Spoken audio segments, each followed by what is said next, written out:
Sterlite ஆலையை திறக்க கோரி சேப்பாக்கத்தில் ஆர்ப்பாட்டம் நடந்தது. ஆலை ஊழியர்கள், சுய உதவிக்குழு பெண்கள், பொதுமக்கள் உட்பட 2000 பேர் கலந்து கொண்டனர். ஸ்டெர்லைட் மூடப்பட்டதால் லட்சக்கணக்கான மக்களின் வாழ்வாதாரம் பாதிக்கப்பட்டதாக மக்கள் பிரதிநிதிகள் கூறினர். வழி தெரியாமல் விளிம்பில் நின்று கொண்டிருக்கின்ற எங்கள் வாழ்வாதாரம் பறிக்கப்பட்டிருக்கின்ற இந்த சூழ்நிலையை கருத்தில் கொண்டு வாழ்வாதாரம் மேம்படவும் எங்களுடைய மக்களுடைய நிலை வறுமை நிலை மாறுவதற்காகவும் இந்த ஸ்டெர்லைட் நிறுவனம் கட்டாயம் உடனடியாக திறக்க வேண்டும் என்று வலியுறுத்தி வந்திருக்கின்றோம். முதலமைச்சர் அவர்கள் திறக்க வேண்டும். எதிர்க்கட்சி தலைவர் வெளிநடப்பு செய்திருக்கின்றார்.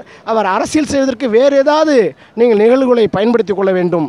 உடனடியாக இந்த ஆலை மக்கள் நலன் சார்ந்த இந்த பிழைப்பு வாழ்வாதாரம் சார்ந்த இந்த பிரச்சனை ஸ்டெர்லைட் ஆலை பிரச்சனை.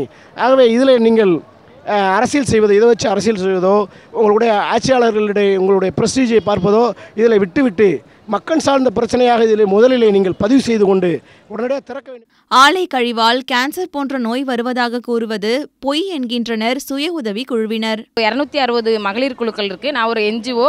நான் முதல்ல மகளிர் குழுவில் இருந்தால் இந்த அளவுக்கு நான் வந்தேன். இந்த 260 குழு மக்களையும் நம்ம மாதம் மீட்டிங் போடுவோம், எல்லாம் பண்ணுவோம். அப்போம்லாம் யாருமே இந்த மாதிரி கேன்சர் வருது, அது வருது அப்படின்னு இது வரைக்கும் சொன்னதே கிடையாது. கடந்த 10 மாதத்துக்கு மேலே தான் அந்த ஒரு குறிப்பிட்ட ஒரு 3 மாதத்துல தான் அந்த வதந்திகளை இந்த மாதிரி பரப்பி மக்களை இது பண்ணிட்டாங்க. நாங்கள் என்ன பண்ணுறோன்னா, எங்கள் நிறைய மகளிர் குழுக்களுக்கு நிறைய பயிற்சி கொடுத்து அவங்களுடைய பிள்ளைங்களுக்கு நலத்திட்டங்கள் வாங்கி கொடுப்போம். படிப்புக்கு கல்வி உதவித்தொகை, அப்புறம் அந்த பிள்ளைங்களுக்கு பயிற்சி, படித்த பிள்ளைங்களுக்கு வேலை, அந்த படிக்காத அந்த மகளிருக்கு அங்கே தண்ணி தெளிக்கிற வேலை, இந்த மாதிரிலாம் வேலை வாங்கி கொடுத்துருந்தோம். ஆனால் இப்போ 10 மாதமாக எந்த வேலையுமே கிடையாது. பார்த்துக்கோங்க, எங்களுக்கு ரொம்ப பாதிப்பு.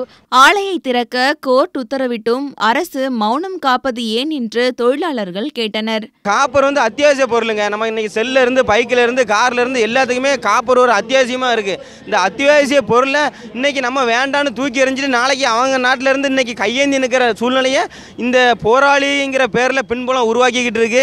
அந்த பின்புலத்தை கண்டறிஞ்சு தமிழக அரசு இந்த உச்சநீதிமன்ற தீர்ப்பை உடனே அமல்படுத்தணும். இந்த விவசாயிகளையும் பொதுமக்களையும் வியாபாரிகளையும் அந்த வாழ்வாதாரத்தை மேம்படுத்தி கொண்டு வரணும் அப்படிங்கிற நோக்கத்தில் தான் இன்றைக்கி நாங்கள் இங்கே வந்திருக்கோங்க. இந்த ஸ்டெர்லைட் ஆலையிலே 30,000 மக்கள் பணிபுரிகிறார்கள்.